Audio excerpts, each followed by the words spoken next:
रूप मंत्र Ayurvedic face cream, ये कोई कॉस्मेटिक नहीं, आयुर्वेदिक औषधि है।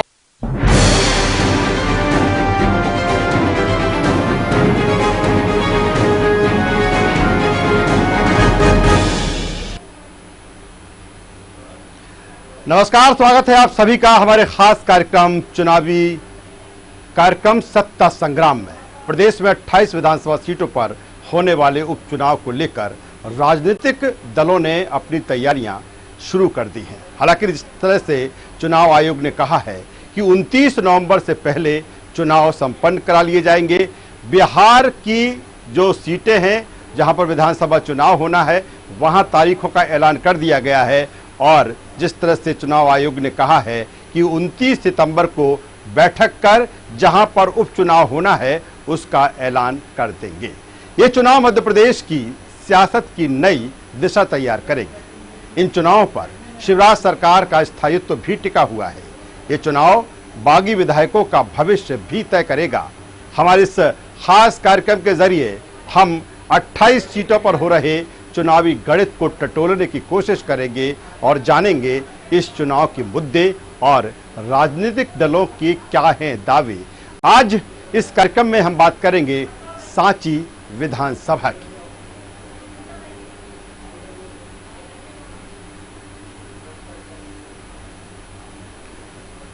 मध्य प्रदेश में जिन 28 सीटों पर उपचुनाव होने जा रहे हैं उनमें रायसेन जिले की सांची विधानसभा सीट भी है।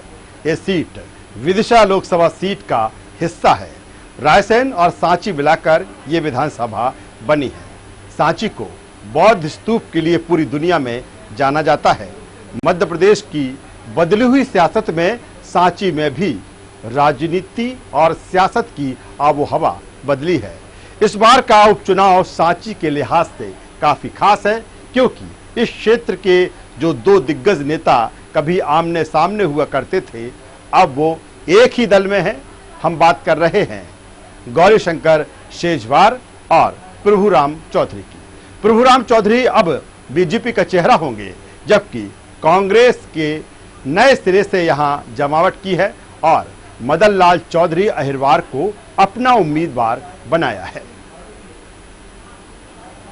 सांची विधानसभा का सियासी गणित। इस सीट पर कुल मतदाता हैं 2,90,000 के लगभग। इनमें 1,44,000 के लगभग पुरुष मतदाता, जबकि महिला मतदाताओं की संख्या 1,30,000। सांची विधानसभा में कुल 326 पोलिंग बूथ हैं। कोरोना के चलते 39 पोलिंग बूथ बढ़ाने की अनुशंसा की गई है। जातिगत समीकरण की नजर से इस सीट को अगर देखें तो यहाँ सामान्य जाति के वोट लगभग 75,000 हैं। अनुसूचित जाति और जनजाति के लगभग 70,000 वोटर, पिछड़ा वर्ग के 95,000 के करीब वोटर। सांची सीट पर मतदाता लिंगानुपात 86.57 है। 2018 विधानसभा चुनाव में 69.16% मतदान हुआ था। कांग्रेस उम्मीदवार के तौर पर प्रभुराम चौधरी को 89,567 वोट मिले थे, जबकि बीजेपी उम्मीदवार मुदित शेजवार को 78,754 वोट मिले। लगभग 10,000 मतों से चौधरी ने मुदित शेजवार को शिकस्त दी थी। क्यों खास है ये सीट, अब हम आपको बताते हैं। अनुसूचित जाति के लिए आरक्षित इस सीट पर हमेशा बीजेपी का दबदबा रहा है। यही कारण है कि सीट को बीजेपी का गढ़ कहा जाता है। अनुसूचित जाति के बड़े नेता गौरीशंकर शेजवार यहाँ का प्रतिनिधित्व करते आए हैं, लेकिन 2018 विधानसभा चुनाव में कांग्रेस के टिकट पर चुनाव लड़े प्रभुराम चौधरी ने गौरीशंकर शेजवार के बेटे मुदित शेजवार को करीब 10,000 वोटों से हराया और प्रभुराम चौधरी कमलनाथ कैबिनेट में मंत्री बने। लेकिन कांग्रेस के जिन 22 विधायकों ने पार्टी से बगावत कर बीजेपी का दामन थामा, उनमें चौधरी भी शामिल है। बीजेपी की सरकार बनने पर चौधरी को स्वास्थ्य मंत्री बनाया गया। अब बीजेपी से प्रभुराम चौधरी ही उम्मीदवार होंगे। प्रभुराम चौधरी ज्योतिरादित्य सिंधिया के कट्टर समर्थक हैं। दो दिग्गजों के इर्द गिर्द घूमने वाली ये विधानसभा सीट का मिजाज अब बदला हुआ है, क्योंकि दोनों प्रतिद्वंदी अब एक ही दल के सदस्य हैं। आपको बताते हैं सांची विधानसभा सीट का सियासी मिजाज। सांची विधानसभा सीट का सियासी मिजाज। उपचुनाव में छाए रहेंगे स्थानीय मुद्दे। पिछले कई चुनावों से दो दिग्गजों का मुकाबला रहा। शेजवार और चौधरी के बीच रहा मुकाबला, लेकिन चौधरी अब बीजेपी में। चौधरी को टिकट मिलना तय। सिंधिया के साथ इस्तीफा देकर बीजेपी में शामिल हुए हैं चौधरी। कांग्रेस ने मदन लाल चौधरी अहिवार को अपना उम्मीदवार बनाया है। भोपाल मुख्यालय से लगा सांची विधानसभा को आज भी विकास की दरकार है। सड़क, बिजली, पानी के साथ रोजगार इस क्षेत्र की बड़ी समस्या है। इस चुनाव को लेकर यहाँ की जनता क्या सोचती है और किन मुद्दों को लेकर वो वोट करेगी, या फिर जिस तरह पहले नेताजी पर भरोसा किया वो कितने उम्मीद पर खरा उतरे। सुनाते हैं सांची विधानसभा की कहानी जनता की जुबान। के विरोध हैं, कहीं रेलवे के वायदे भी किए और चीज़ों के नाली में पानी, घरों में पानी घुस रही है, कोई काम नहीं कर रही है। अपने यहाँ बीजेपी के विधायक ही जीतेंगे। समीकरण देख के लग रहा है बीजेपी जीतेगी और बीजेपी का मोटिव भी है कि साहब सबका विकास, सबका साथ, सबका विकास मोटिव भी उसका है। इस पर्पज से मुझे लगता है कि बीजेपी जीतेगी। ये भारतीय जनता पार्टी जीतेगी साहब। क्यों लगता है आपको, क्यों जीतेगी? अरे ऐसे मुख्यमंत्री हमको मिले हैं जो पहले कभी जीवन में नहीं मिले। अब 1.25 साल के लिए चले गए थे तो जनता परेशान हो गई थी। सर्वप्रथम रेलवे स्टेशन होना बहुत अनिवार्य है। दूसरा, इंजीनियरिंग कॉलेज की कमी है, वो बनना चाहिए। अगर रेलवे लाइन हो जाएगी तो रायसेन का विकास अति तेजी से होगा। जो स्तूप हैं, वर्ल्ड हेरिटेज है, उनको सर एयरपोर्ट की मांग करते हैं, जिससे कि हमारे रायसेन का नाम पूरे विश्व में हो। जो उपचुनाव हो रहा है, 28 उपचुनाव में से 25 सीटें कांग्रेस की आ रही हैं और फुल बहुमत के साथ आ रही हैं। तो आपने सुना सांची विधानसभा की इस सीट पर जनता का क्या कहना है, क्योंकि लोकतंत्र में, प्रजातंत्र में जनता ही सर्वोपरि होती है और तमाम सारी समस्याएं, तमाम सारे मुद्दे इस सांची विधानसभा सीट को लेकर है। जिस तरह से हमने बात की सड़क, बिजली, पानी और रोजगार, दूसरी तरफ रेलवे की हम बात करें, ये भी एक बड़ी समस्या है। सड़कें जर्जर हैं और कहीं ना कहीं आवागमन के लिए लोगों को इन परेशानियों से दो चार होना पड़ता है। पानी की एक बड़ी समस्या इस विधानसभा सीट पर है। लेकिन जिस तरह से अब देखना होगा कि गौरीशंकर शेजवार और प्रभुराम चौधरी, जो कि प्रदेश के स्वास्थ्य मंत्री भी हैं, इन सब के प्रयासों से क्या कुछ तस्वीर बदलती है, या फिर जिस तरह का ये सत्ता संग्राम है, कांग्रेस भी इस सीट पर कोई कोर कसर नहीं छोड़ रही है और लगातार नई स्ट्रेटजी के साथ, नई रणनीति के साथ यहाँ पर चुनावी कैंपेन की शुरुआत हो चुकी है। इन सब के बीच क्या दावे हैं बीजेपी कांग्रेस के, ये भी सुन लीजिए। भारतीय जनता पार्टी का एक सूत्रीय एजेंडा है कि वो विकास के लिए चुनाव लड़ती है। क्षेत्र के विकास के लिए, गांव के विकास के लिए, गरीब के विकास के लिए, किसान के विकास के लिए। और कांग्रेस के पास तो कोई मुद्दा ही नहीं है, क्योंकि कांग्रेस ने 15 महीने पहले जो सरकार बनाई, झूठ की दम पे झूठे वादे क्षेत्र की जनता के साथ किए और 15 महीने में उन्होंने क्षेत्र की जनता की तरफ पलट के नहीं देखा। इस बार फिर से भारतीय जनता पार्टी चुनाव जीतेगी और सरकार बनेगी।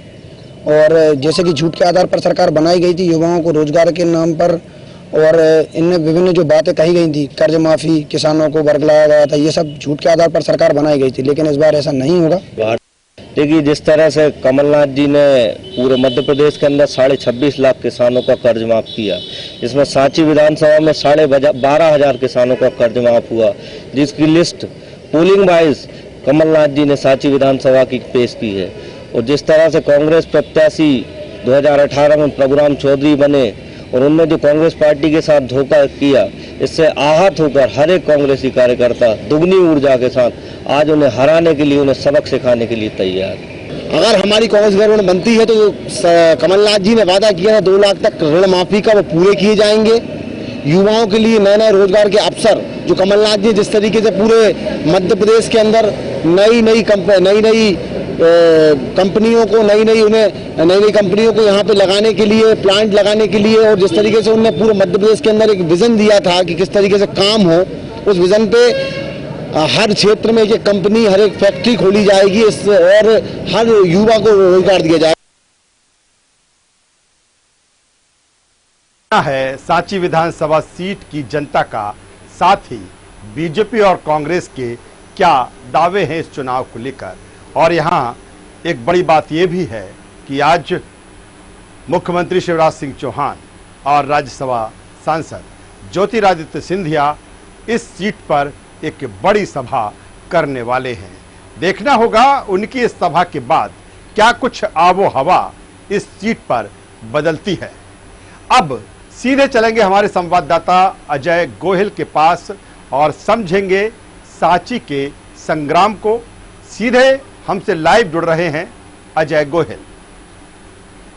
अजय, जिस तरह से सांची विधानसभा सीट की हम बात करें, जिस तरह से यहां पर पहले प्रभुराम चौधरी और गौरीशंकर सेजवार के इर्द गिर्द ये सीट घूमती थी। गौरीशंकर सेजवार एक कद्दावर नेता, बड़े नेता, लेकिन प्रभुराम चौधरी ने जिस तरह से कांग्रेस का दामन छोड़ा और आज वो बीजेपी में हैं, प्रदेश के स्वास्थ्य मंत्री भी हैं और इस सीट के बीजेपी के दावेदार भी हैं। क्या कुछ इस बार आपको नया लग रहा है, क्योंकि दोनों चिर परिचित प्रतिद्वंदी अब एक साथ एक ही पार्टी में?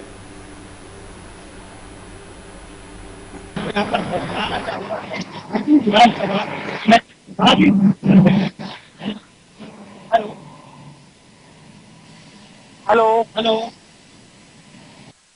हेलो, आवाज आ रही है? बोलिए अजय। जी बिल्कुल राजेश, मैं आपको यहाँ पर बताना चाहूंगा कि सांची विधानसभा पे जो इस बार राजनीतिक माहौल है वो पूरा गर्म हो चुका है। जैसा कि आपको बता दें कि पिछले 30 दिन के अंदर मुख्यमंत्री शिवराज सिंह चौहान का ये रायसेन जिले में ये तीसरा दौरा है। तो कहीं ना कहीं मुख्यमंत्री शिवराज सिंह चौहान का ये तीसरा दौरा ये साबित करता है कि सांची विधानसभा की सीट कितने मायने रखाती है। वहीं इस सीट पे आज मुख्यमंत्री शिवराज सिंह चौहान के साथ गैरतगंज में मंच को साझा करने के लिए पहली बार रायसेन जिले में एक साथ मुख्यमंत्री के साथ आ रहे हैं राज्यसभा सांसद ज्योतिरादित्य सिंधिया। और सिंधिया जी के कट्टर समर्थक माने जाते हैं डॉक्टर प्रभुराम चौधरी।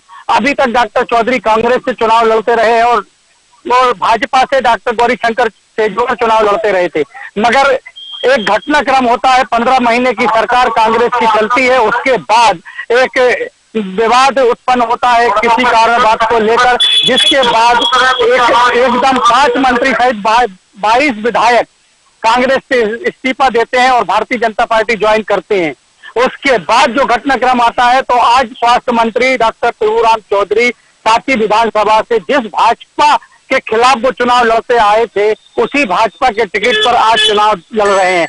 वहीं अगर कांग्रेस की तरफ से बात कर ली जाती है तो मदन लाल चौधरी, वो भी एक बड़ा नाम भले ही नहीं हो, मगर उनका जो राजनीतिक कैरियर है वो काफी अच्छा है। 20 सालों से उन्होंने एक भी चुनाव नहीं हारा है राजेश। तो कहीं ना कहीं दोनों चौधरी प्रत्याशियों के बीच में जो टक्कर होने वाली है वो कहीं ना कहीं बहुत कांटे की टक्कर देखने को मिलेगी राजेश। सीट की बात करें, इस विधानसभा की हम बात करें, दोनों बड़े चेहरे गौरीशंकर सेजवार और दूसरी तरफ प्रभुराम चौधरी अब एक ही पार्टी में है। ऐसे में कांग्रेस को अब नए सिरे से इस सीट पर जमावट अपनी करना पड़ रही है। क्या लगता है अभी अगर कुल मिलाकर देखा जाए, क्योंकि बीजेपी लगातार जिस तरह से आपने कहा कि आज भी मुख्यमंत्री शिवराज सिंह चौहान वहां पर पहुंच रहे हैं, 2 बार पहले भी हो चुके हैं, यानी कि बीजेपी पूरी ताकत इस सीट पर झोंक रही है और इस सीट की अहमियत को वो जानती है। कांग्रेस कैसे सरवाइव करेगी? क्या लगता है कि कांग्रेस की क्या स्ट्रेटजी, रणनीति इस सीट को लेकर है? कांग्रेस के कौन से वो नेता हैं जो वहां पर डेरा डाले हुए हैं, या फिर किस तरह से अपने उम्मीदवार को सपोर्ट कर रहे हैं? बिल्कुल राजेश, अगर कांग्रेस की बात करते हैं तो मदन लाल चौधरी जो उन्होंने प्रत्याशी बनाया है, वो विगत 20 वर्षों से उनका राजनीतिक कैरियर मैंने बताया कि बहुत अच्छा रहा है। पहले वो 2000 में सरपंच का चुनाव जीते थे, 2005 में वो मंडी सदस्य का चुनाव जीते थे, उसके बाद 2010 में उन्होंने जनपद के सदस्य की अपनी पत्नी को चुनाव लड़ाया था और उसमें भी उन्होंने जीत हासिल की थी। उसके बाद 2015 में वो मंडी जिला पंचायत सदस्य का चुनाव लड़े और वो उसमें भी जीते। तो कहीं ना कहीं मदन लाल चौधरी का जो राजनीतिक कैरियर है वो 20 सालों से शिखर पर है, ये कहना गलत नहीं होगा। वहीं डॉक्टर प्रभुराम चौधरी की अगर बात कर ली जाती है तो जहां भाजपा 2 फाड़ों में दिखाई दे रही है, रायसेन सांची विधानसभा में जहां 2 भाजपा दिख रही है, पुरानी भाजपा एक नई भाजपा। वहीं कांग्रेस की अगर बात करते हैं तो कांग्रेस एकजुट होकर चुनाव लड़ रही है। यहाँ पे जो देवेंद्र पटेल जिला अध्यक्ष है, उनके कुर्मी समाज के वोट बैंकों पे काफी प्रभाव है और वो उनको अपनी तरफ ले जाने की कोशिश कर रहे हैं। वहीं कांग्रेस के दिग्गज नेता कमलनाथ, जो पूर्व मुख्यमंत्री मध्य प्रदेश के हैं, उनकी आम सभा कल 24 तारीख को होने वाली थी। हालांकि अतिवृष्टि के वर्षा के कारण वो आम सभा नहीं हो पाई और आगामी 29 तारीख को आम सभा होगी।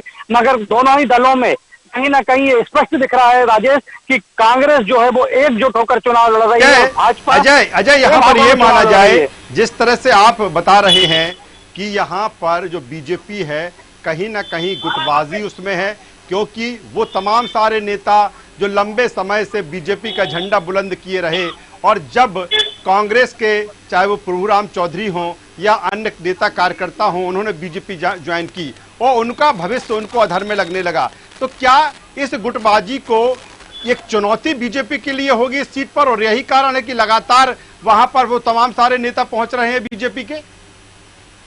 बिल्कुल, कहीं ना कहीं जो भाजपा का जो मीडिया में जो मैनेजमेंट है वो कहीं ना कहीं ये बात बहुत अच्छी तरीके से जानता है कि सांची विधानसभा की सीट अपने आप में एक अलग महत्व रखती है। हालांकि ये ऊपर के नेताओं को भी ये समझ में आ रहा है कि सांची विधानसभा में दो भाजपा स्पष्ट रूप से देखी जा रही है। आज का ये बात कर ली जाती है तो एक पुरानी भाजपा है, तो वो अपने भाजपा के जिला कार्यालय में दीनदयाल अपने पंडित जी की आज जयंती मना रही है, जन्मदिन की। वहीं जो नई भाजपा है वो अपने मंत्री रहकर जो बंगला है उस पर दीनदयाल जयंती मना रही है। तो कहीं ना कहीं दोनों फाड़ अलग दिख रहे हैं कि पुरानी भाजपा जो है वो जिला कार्यालय में जयंती मना रही है और बाकी दूसरी जो